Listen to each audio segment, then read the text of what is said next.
Hey guys, how's it going? Today we're going to talk about how to paint your guitar with spray cans. Now, many of you will know I've already done this. I did a how to paint your guitar with spray cans video before.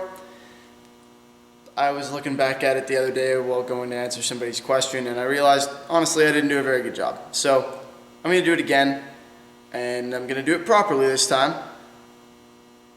And that's that. So, what I have here is a guitar body.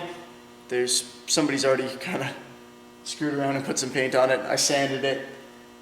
Anyway, it was being used for testing, and now I'm going to use it to do this finish. So I did kind of give a caveat last time, and I will again here. If you have a very nice guitar, you probably don't want to use spray cans on it. They're not the greatest way to get a quality finish, and classically speaking, they're not really, a lot of them aren't the appropriate paint type necessarily. Now there's some debate about whether or not finish will affect the sound of your guitar. I honestly don't think you're going to notice a difference based on what finish you put on, but scientifically I feel that it does have a very minimal, but yes, some effect, but not really one that you're going to notice. Like I said, I don't even think it would be measurable. So what I'm going to be using today are Rust-Oleum spray cans because they're easy to find. I mean, most places carry Rust-Oleum. They're a very common brand. These are bigger cans, which is why they don't quite look like the smaller white ones, but it's just Rust-Oleum's high performance enamels. And I've already sanded this, as I said. I've cleaned it. So make sure you do that before you start painting. If you don't, your paint won't stick properly. It's very important. Sand, clean. I've also masked off the cavities with masking tape, and I've got something in the neck pocket right now holding this guitar in my little homemade stand here. So if you aren't doing that, if you're just going to lay the guitar flat and paint it, which is a great way to do it, no problem, make sure you mask off the neck pocket as well. Now, typically I would start with a primer, but I have a few effects in mind that I want to do on this guitar, so it's going to end up with quite a bit of paint on it. And because this has already got a little bit of paint on it and it's been sanded nicely, I'm not worried about my new paint sticking, so I'm not going to use a primer. I'm going to start right with my base color. In this tutorial, as opposed to the last one, I'm going to go through the whole process with you. It'll probably take more than one video. And I'm hoping this is actually going to turn into a really nice finished product. You might see some of the grain through it because I'm not using a primer or anything, but I don't think that that's going to really hurt our finish. And I'm going to go through the polishing process at the end as well. So this is going to be a lot more complete, and that means it's going to take a while longer. So I'm going to stop talking now and put on my first color, which is going to be Rust-Oleum's Equipment Orange. Make sure you shake your cans well before you use them. You should wear gloves. I'm not going to. I feel sometimes like there are 20 YouTube accounts out there that I swear to God my mom made them, and she's out there like, wear gloves, wear a mask, blah, blah, blah. I'm not wearing gloves. I'm not going to get paint all over my hands. I know that. I am going to wear a respirator, and I highly recommend, like I implore you, do the same if you're going to be using spray cans. They're not good for you. Don't spray in your house. Don't spray near anything that you don't want to get paint on, because spray cans, they shoot paint into the air and it goes everywhere. Now, I did a video on how to get an even coat of paint with spray cans. A lot of people don't know how to do it. It can be difficult. If you're like spraying around in circles and stuff, you're not going to get an even coat of paint, and it's probably not going to look good. So for a proper explanation of how to do that, check out that video. Otherwise, just watch how I do it, and hopefully you can do the same.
Alright guys, so that's the first coat done.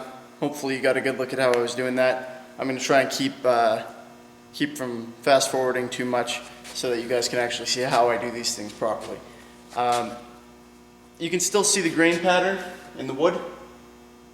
I think it looks really nice. You probably can't see it from there, but I think it looks pretty good. And that was a gloss finish. So I'm going to wait 10 minutes. 10 minutes, okay, not 2 days, not 2 minutes, 10 minutes, and then I'm going to spray this again. I'm going to do the same thing, exact same thing, same color, put my second coat on, okay? And then I'm going to let it dry overnight. So we will be back after I've got my second coat done. I'll give you a look at it, and you can see what one color gloss would look like if you were choosing to just do that when you painted your guitar. I'm going to get out of here right now because this paint is still wet and I can smell it and it's bad for me. I'll be back in a few. So that is 2 coats now of the orange, and here's what it looks like. Alright, so both of these coats, I did the first one, gave it 10 minutes to dry, and by dry I mean flash off, and then I did the second one. And honestly, this looks really nice. Like it's got about a semi-gloss finish right now. Some areas have a little more open grain than the others, but not really. So they don't look quite as glossy, but they are just as glossy. It's just that that the paint's kind of in there. That's all. So if I wanted that to look like this, but without the grain, I would have done maybe a grain fill first, then a primer, and I would have sanded the primer. I would have, put 2 coats of primer on just like this, given it a couple days to dry, or a day, and then sanded it smooth, made sure there wasn't any grain showing. If there was, I would have done the same thing again. 2 coats of primer, wait, sand, and then I would have done this, and I would have had kind of a nice, solid, grainless gloss. And then I would have moved on after this to clear coat if this was all I were doing, because the clear coat protects the color. I know it might look good, but it's better to have clear coat, in my opinion. This isn't all we're doing on this one, but I'm going to give this a day or 2, and then I'm going to scuff it lightly, and then do something else to it. So I think we might leave it at this for this video, and stay tuned for part 2, where we will make this a little more interesting. I'm still deciding what exactly I'm going to do, but I'm pretty sure I know, so it's going to be cool. Stay tuned. Hey guys, if you enjoyed the video, please give it a thumbs up so it'll be easier for other people to find, and subscribe to stay up to date with all the cool projects I got coming out. Also, a big shout out to Sovereign King, who does the vast majority of the music for my channel, way better on guitar than I am. And to Troy from Noise Guitar Mods, I'll put the link in the description. The man is a great guitar tech, and he's taught me most of what I know about how the internals of these things work. Thanks for watching, guys. Hope you enjoyed yourselves. See you next time.